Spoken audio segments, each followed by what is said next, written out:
Hey band, choir, and orchestra directors, it's Jill. This week, let's talk about training your students to assess themselves. This is a critical skill for any musician to have, obviously, and some students are going to be great at it right away, and some students are going to need a lot more help learning how to do it. So if your students are either very young or inexperienced with self-assessment, here are my top 3 tips on getting them started. These tips are all applicable for large ensemble instruction, small group lessons, or individual instruction. And in the beginning, you might find it easier for students to assess recording rather than their own live playing, but that's another step you can take. So here's tip number 1. Keep it short. In the beginning, don't ask students to evaluate a full concert or even a full song on their own because it'll be overwhelming and they'll forget what they heard in the beginning. Just ask them to evaluate a short 2 or 4 measure even excerpt that they've played because that will allow their brain to kind of comprehend the whole thing at one time.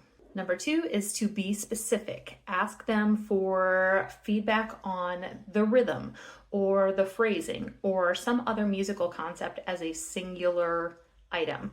Don't ask them just, how did you think that was? Because they'll say good or bad and they won't give you specific feedback, and you want them to be specific, so ask a specific question. And finally, be consistent. Constantly ask them questions on how they think things are going, because eventually you asking those questions will become the voice of assessment in their own brain.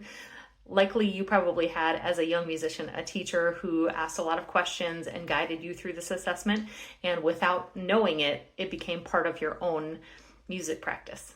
So by consistently asking for specific feedback on short excerpts, the students are going to start to develop the skill, and then you can build on top of that. And eventually you will have self-assessing machines.